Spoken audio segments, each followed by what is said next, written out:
ओम श्री लक्ष्मी नारायण भगवान की जय। प्रिय दर्शकों, मैं आज आपके लिए बारुथनी एकादशी का कथा लेकर आया हूँ। कृपया ध्यान से सुने और यह कथा बहुत ही महत्वपूर्ण है। कृपया लाइक करें, शेयर करें। धन्यवाद। वैशाख मास के कृष्ण पक्ष की एकादशी को अत्यंत पुण्यदायिनी और सौभाग्यप्रदायिनी बारुथनी एकादशी कहा जाता है। इस दिन भक्ति भाव से भगवान मधुसूदन की पूजा करनी चाहिए। बारुथनी एकादशी का व्रत करने से भगवान मधुसूदन की प्रसन्नता प्राप्त होती है। भगवान मधुसूदन की प्रसन्नता से संपूर्ण पापों का नाश होता है और सुख सौभाग्य की वृद्धि होती है। कामदा एकादशी का संपूर्ण वृत्तांत सुनने के पश्चात महाराज युधिष्ठिर ने भगवान श्री कृष्ण से विनती की कि हे मधुसूदन, अब आप मुझे वैशाख मास के कृष्ण पक्ष की एकादशी का व्रत विधान और पुण्य प्रताप के बारे में विस्तार पूर्वक बतलाइए। मधुसूदन भगवान श्री कृष्ण ने कहा, हे राजेश्वर, इस एकादशी का नाम बारुथनी है। यह सौभाग्य देने वाली एवं सब पापों को नष्ट करने वाली तथा अत्यंत में मोक्ष देने वाली है। इस व्रत को यदि कोई अभागिनी स्त्री करे तो उसको सौभाग्य मिलता है। इस बारुथनी एकादशी के प्रभाव से राजा मांधाता स्वर्ग को गए थे। बारुथनी एकादशी का फल 10,000 वर्ष तक तप करने के बराबर होता है।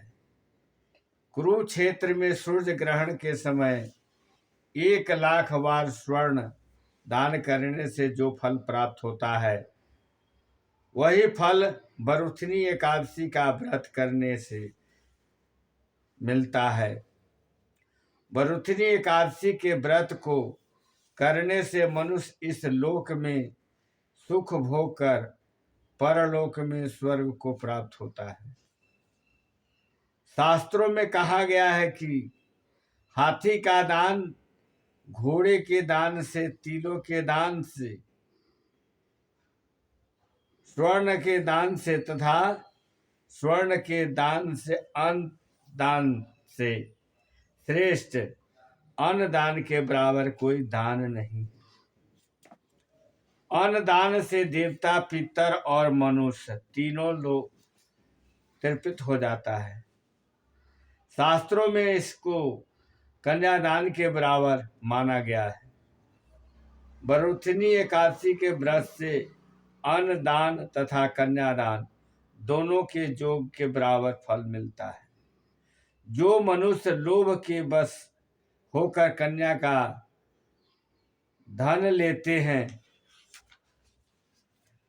वे प्रलय काल तक नरक में वास करते हैं या उनके अगले जन्म में विलाप का जन्म भोगना पड़ता है। मनुष्य प्रेम एवं धन सहित कन्या का दान करते हैं, उनका पुण्य को चित्रगुप्त भी लिखने में असमर्थ है। जो मनुष्य इस बारुथनी एकादशी का व्रत करते हैं, उनको कन्यादान का फल मिलता है। बारुथनी एकादशी का व्रत करने वाले को दशमी के दिन निम्नलिखित 10 वस्तुओं का त्याग कर देना चाहिए।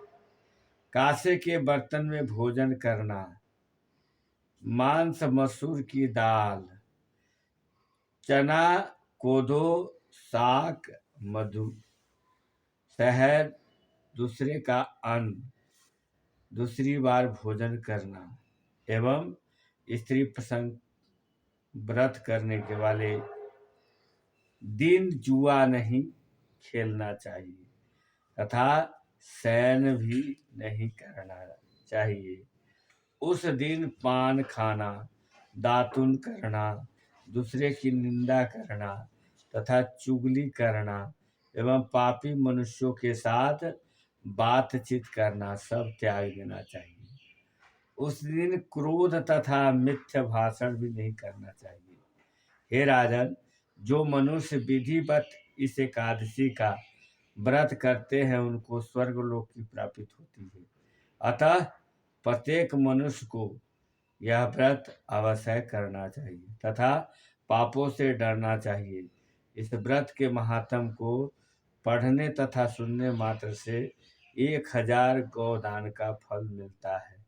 इसका फल गंगा स्नान से के फल से भी अधिक है।